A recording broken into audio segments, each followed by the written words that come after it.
Hello there, people of the internet. I already know that people are gonna just not listen to what I have to say in this particular video. They're gonna hop down to the comments, tell me I'm wrong, and that will be that. And unfortunately, that is mostly because we live in a consumerism society where there's absolutely no self-reliance whatsoever. So people see one thing, and that's the one thing that they hyper-focus on, and they're not interested in any other details. Well, for those of you that are gonna hang out and actually listen to what I have to say, I think that this is going to be a very informative video. So for the average person, 308 is probably not the best general purpose cartridge. A lot of people will disagree with that. Whatever it is that you think is best, then by all means you go for it. But for the average person who just goes out, buys their ammo, goes to the range, does whatever it is that they're doing, for the most part, they'll be able to get away with 5.56 over 308 as a general purpose cartridge. Now there's hunting restrictions, caliber restrictions, there's certain things that certain state laws have to, you got to pay attention to those. But those are artificial creations determining what people can and cannot do. And unfortunately, those artificial creations do not dictate the reality of what people actually are. But that's a topic for another discussion. So, for the not average person, for people like me, who absolutely obsess over things with firearms, the 308 very literally is probably the best general purpose cartridge for a good reason. So normally, when people look at the 308, they look at regular factory spec 308 inside of whatever rifle it is that they have. It's normally a 150 grain bullet moving at about 2,800 feet per second. It should typically go up to like a 180 grain projectile, but those are typically the bullet weights that you find with 308. Of course, there's other cartridges out, or not other cartridges, there's other bullet weights out there for this cartridge, but for the most part, people are firing a 150 grain to a 180 grain projectile at about those velocities. Well, that's a pretty stout cartridge. 308 isn't exactly a Magnum cartridge, but it's a pretty stout cartridge, and it's more power, more recoil, more cost, more effect on target than what most people need, which is one of the reasons why most people go with the 5.56 as a general purpose cartridge. But for people like me, there's a lot of potential that's not being used with 308. And for people like you, I'm sure there's a lot of people out there that are loaders or hand loaders. There's a lot of potential out there for 308.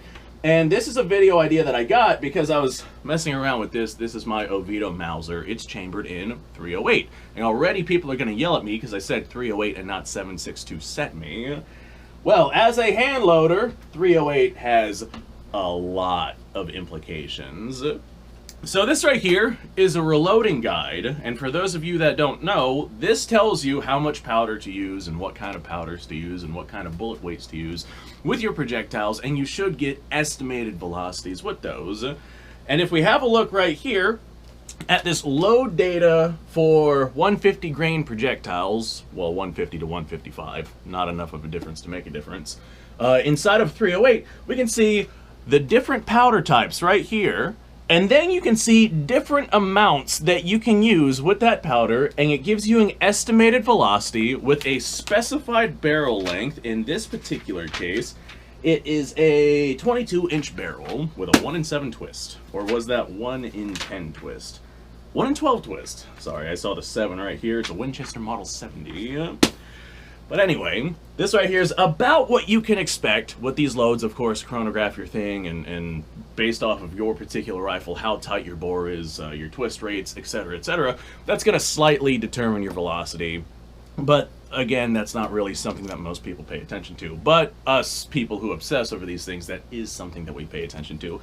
Well, guess what? Some light loaded 308 runs really well inside of this rifle. So fantastic. I'm glad that we got that covered.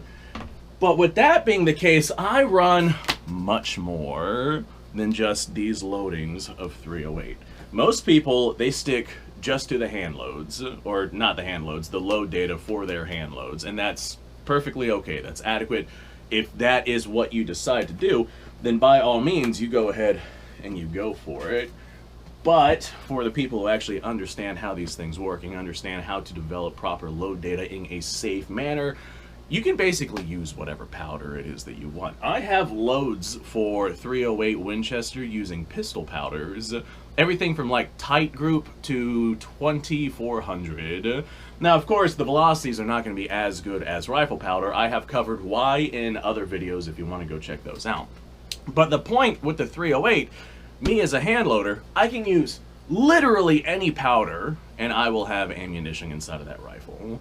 Everything from slow-burning Magnum powders, you use a heavyweight bullet because the slow-burning Magnum powder, it's designed for Magnum cartridges. Magnum cartridges typically use heavier projectiles. You can get away with that in a 308. It's not going to give you the best performance, but you could get pretty gosh darn good performance if you have a rifle with a twist rate that can actually stabilize those heavier projectiles. With 308, once you get like 200 grain projectiles, you start to really fall off in velocity. But that being said, it's still not much worse than, say, 3040 Krag. And 3040 Krag is still a pretty gosh darn impressive cartridge. But anyway, that's a rant for another video comparing 308 to 3040 Krag. 3040 Krag is pretty much 308 rimmed. Yeah, that's a topic for another time. But I can use heavy Magnum powders, I can use like standard rifle powders, I can use pistol powders, I can even use shotgun powders. Typically with pistol and shotgun powders loaded into a rifle cartridge like what I got there, you're not going to get much better performance than, say, 44 Magnum levels of energy on target versus the full power rifle cartridge of the 308. But it is an option, so you have the means to be able to, you know, put lead down range. So I can use pretty much any kind of powder, and on top of that, I make my own powder. I actually have a batch of it right here. So I make my own powder. This right here is black powder, make it at home. I can make it for like $2 a pound, which is fantastic. It's very, very easy to do. If you want to get into the process of doing that, by all means, go for it.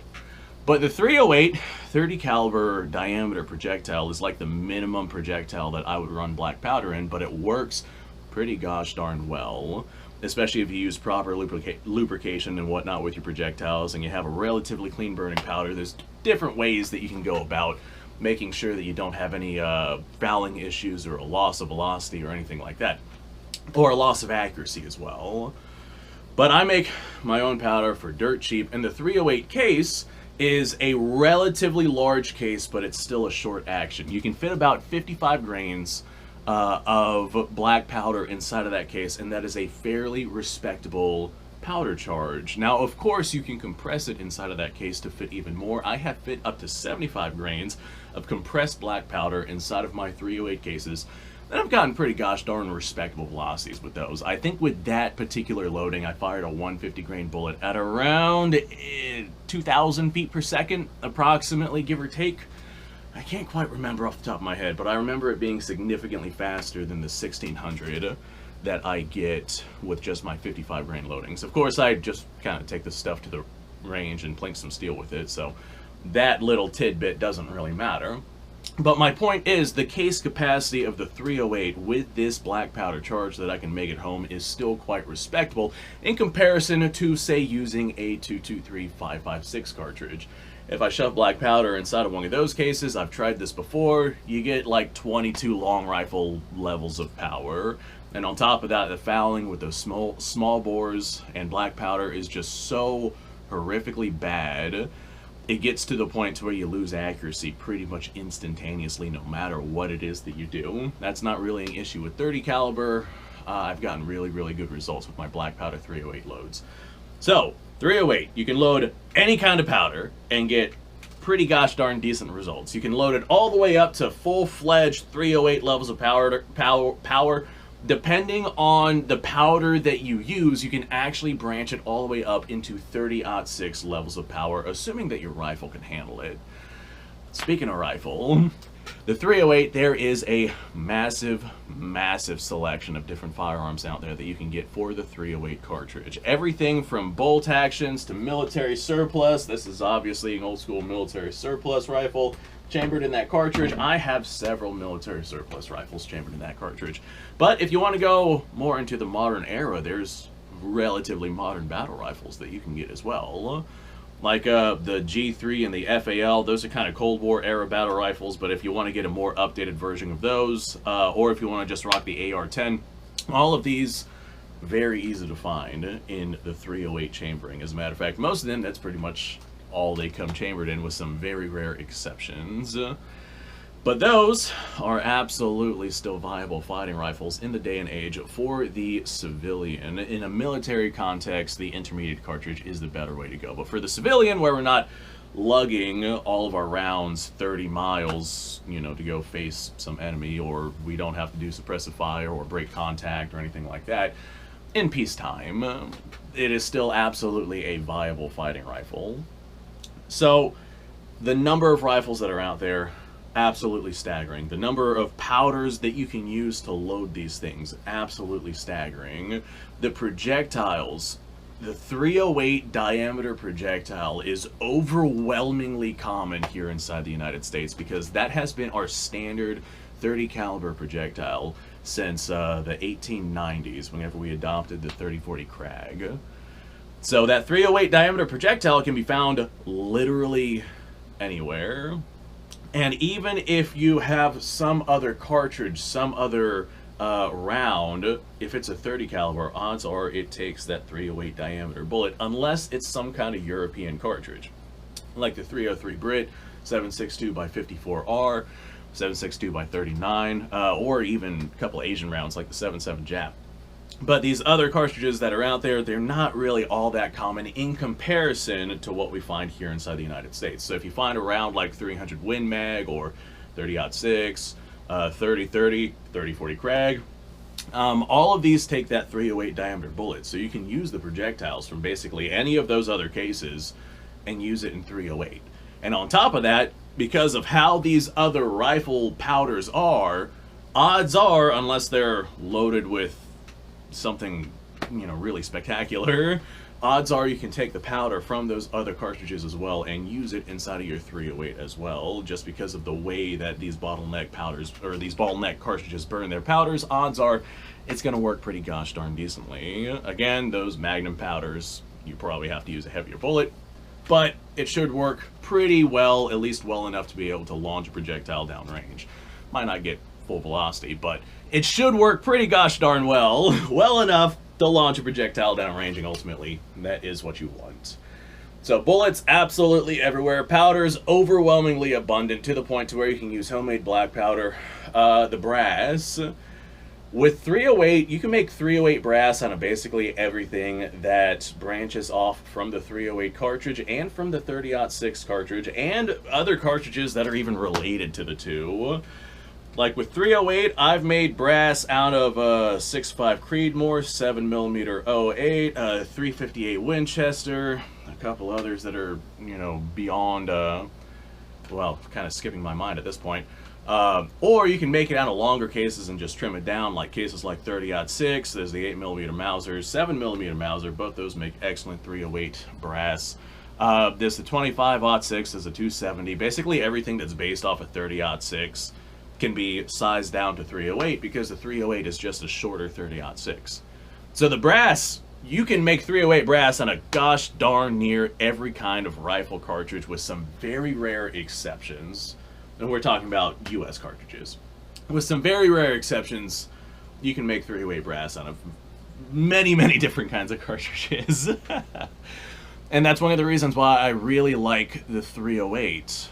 Because there'll be times where I get brass and I'm just like, I don't have a rifle that can shoot this. But you know what I can do? I can trim it down to 51mm, and then I can throw it in a 308 sizing die, and then bam, I got a 308 cartridge. And then I can go ahead, load that up with whatever the heck I have laying around, and take it out to the range. Now, projectiles.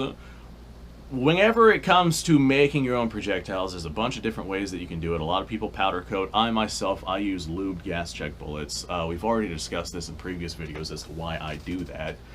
But long story short, even with your best homemade cartridges, the fastest velocities that you can come to expect and maintain accuracy without any leading issues is about 2,400 feet per second.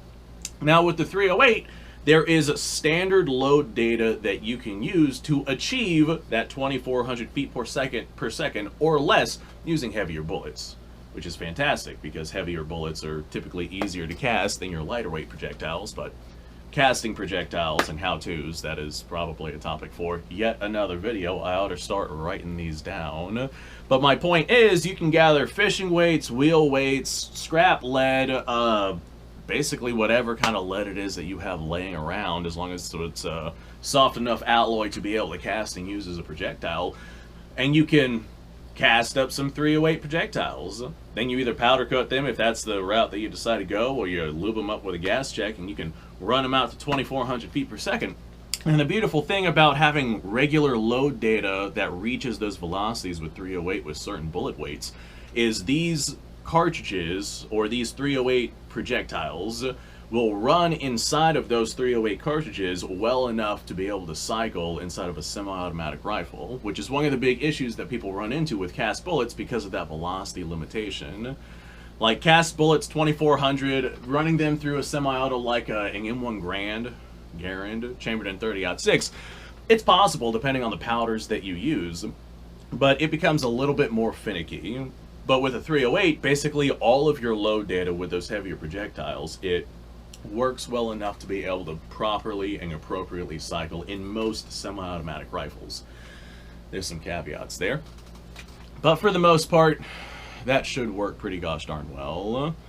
So, we got the projectiles, we got the load data, we got the powders, we got the brass, and there are different ways that you can get both small and large rifle primers, depending on what it is that you have available to you inside of your 308 brass. There's even companies out there that make 308 brass with small rifle primers. So if that's all you have laying around, you got an abundance of it, and you're like, oh, I don't bother loading 223 or any of those other cartridges that take small rifle primers, then maybe look into getting some small rifle primer 308. This way you have the option to be able to load up those primers inside of that 308. Or you could do what I do, and I add a little spacer into the large rifle primer pocket, and then I swage it to where it's a small rifle primer pocket now, and that works exceptionally well. So you can run pretty much any kind of primer inside a 308, but arguably you could do that with pretty much any cartridge that's out there. But whatever primer it is that you have, you can make it work in 308. Whatever powder it is that you have, you can make it work in 308. Whatever bullet it is that you have access to, odds are it's a 308 diameter bullet or it's a 22 caliber bullet. But odds are it's a 308 diameter bullet. Not unless you're rocking some kind of foreign kind of ammo, but most people here in the United States don't do that.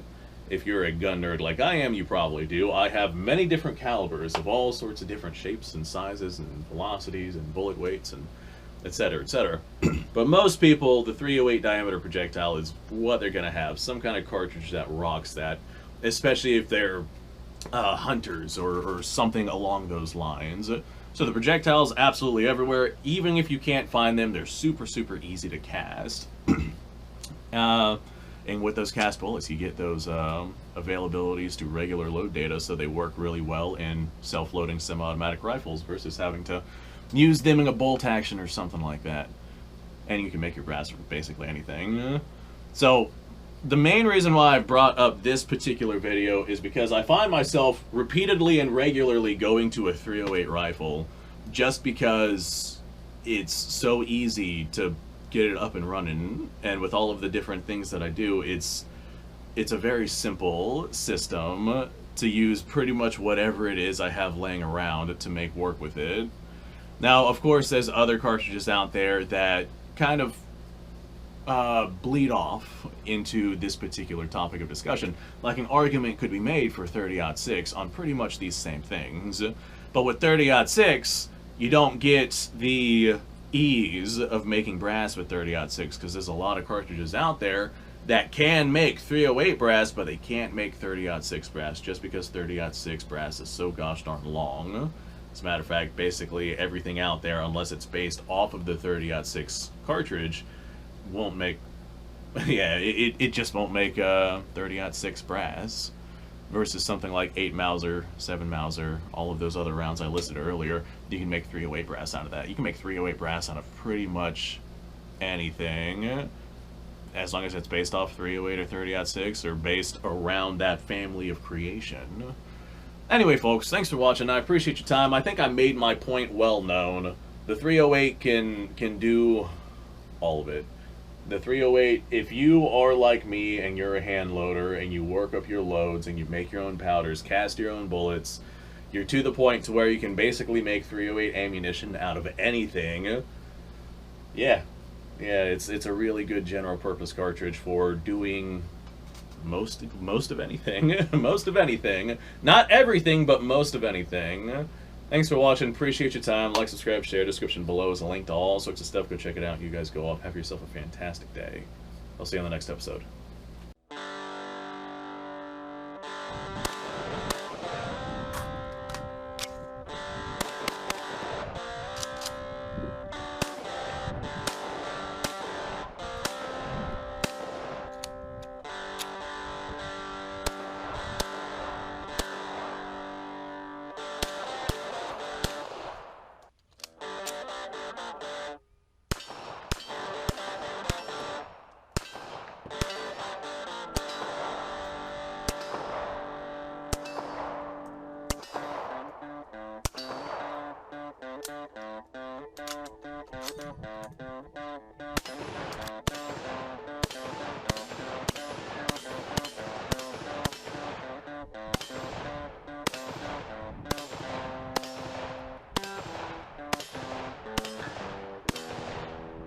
Been a little while since I've done this.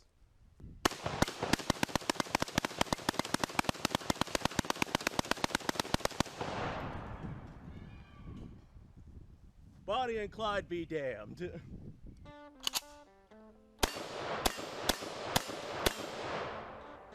Poor man's Garen. It's